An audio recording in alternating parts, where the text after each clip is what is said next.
What happened in Arizona?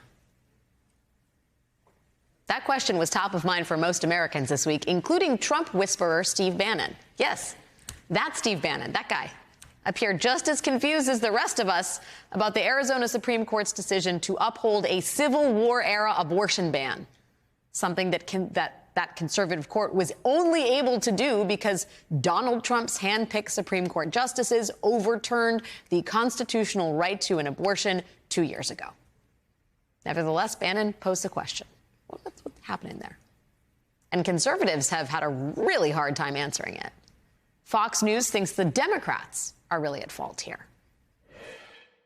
And you know what? Arizona's governor is a Democrat. The state's attorney general is a Democrat. The state legislature is almost evenly divided. If Democrats, you want to get rid of the law, well, you have a chance right now to get rid of it. And I would advise you, get rid of it.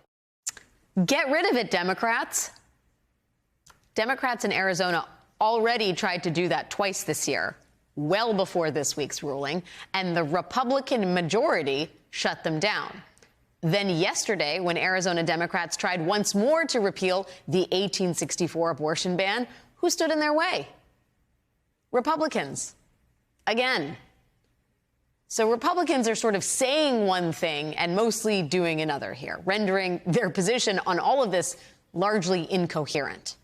Just yesterday, Donald Trump touted the end of Roe v. Wade, but then seemingly opened the door to voter-led initiatives to enshrine abortion access in state constitutions. He said, "The will of the people. This is what I've been saying. It's a perfect system. So for 52 years, people have wanted to end Roe v. Wade and get it back to the states. We did. It was an incredible achievement. We did that. And now the states have it, and the states are putting out what they want. It's the will of the people." It's sort of even more incoherent when you hear him say it. We're going to talk about that now with Congresswoman Pramila Jayapal, Democrat from the great state of Washington and chair of the House Progressive Caucus. Congresswoman Jayapal, thank you for joining me here tonight. We got a lot to talk about.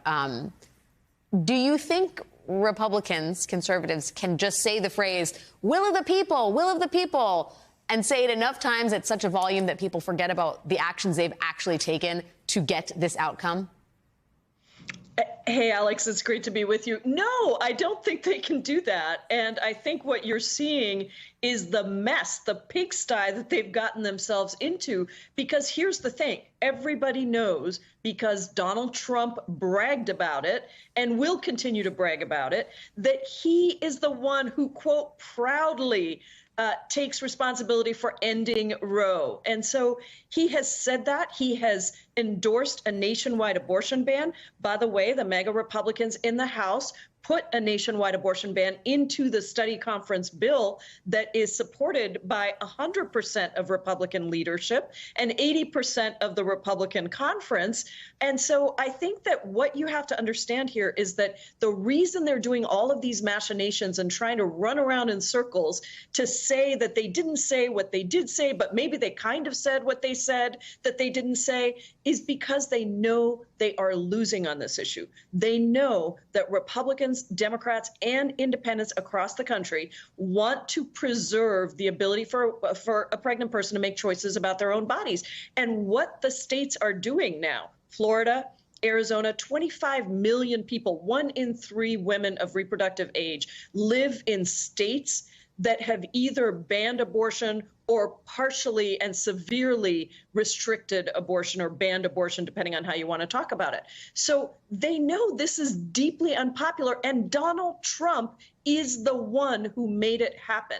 And I think they can run around and say whatever they want, but the reality is we just need to keep showing that clip of exactly as you did, of Donald Trump and other Republicans saying that they were the ones who ended Roe v. Wade. And they are the ones who have caused this tremendous chaos and real pain for millions of women across this country who now not only don't have the right to abortion, by the way, but also the Republicans are really about eliminating all reproductive health care for women, as you saw with the IVF decision. And so contraception is also, by the way, very much a part of their plan.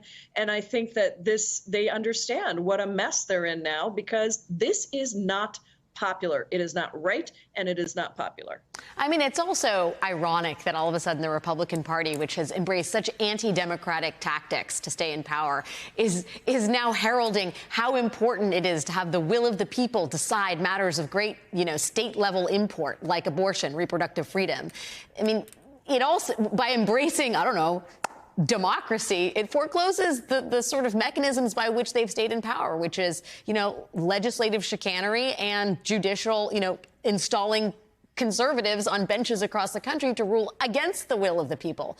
And I wonder if you think that has dawned on Republicans as their leaders, get behind the notion of the will of the people. Look, you're trying to be logical about this, as if they should all, actually do what they say and say what they do.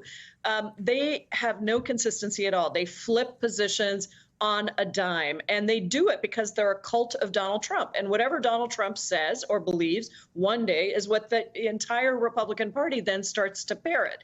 And they have no interest in democracy. If they did, they would not block the passage of the John Lewis Voting Rights Act. They would not go into states and fundamentally restrict the rights of Americans to be at the polls and vote. But that is what they've done over and over again.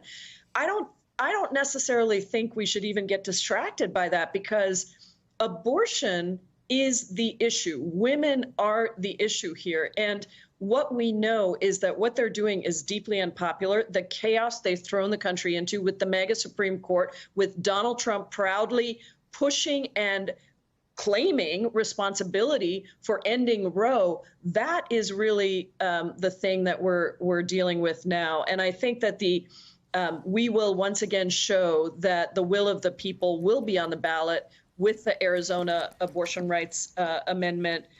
Other states across the country that are putting this on the ballot. And I do believe it will turn out a tremendous number of people, and we will codify those laws in states. But we just have to be clear that if Donald Trump gets back in, if Republicans keep control of the House and the Senate, they will continue to push forward a nationwide abortion ban, because that's what they've always wanted, whether they say it now or not. Do you think this issue is the whole ballgame in the 2024 election? I think it is a major piece of the ballgame. Absolutely. We are getting ready at the Progressive Caucus to also roll out what we call our proposition agenda. I hope I can come back on when we've rolled it out. But that is also important. Lowering costs, raising wages for Americans so they don't feel the squeeze, so they feel like government is on their side, deal with housing, deal with childcare. These are also going to be a big part of it. But certainly abortion is going to be a major factor in the election. And Republicans know that they are on the wrong side of it. Thank you, Donald Trump, for causing all of this chaos for millions of women across this country. Hey everyone, MSNBC has a new and improved app. You'll get real-time alerts and analysis, live blogs, in-depth essays, video highlights, and the best 2024 election coverage. Download the new MSNBC app. Here's how to do it. You tap on the App Store on your phone. You hit search on the bottom right corner. You type in MSNBC. You click on the MSNBC app. You click on Get or the cloud icon and enjoy it.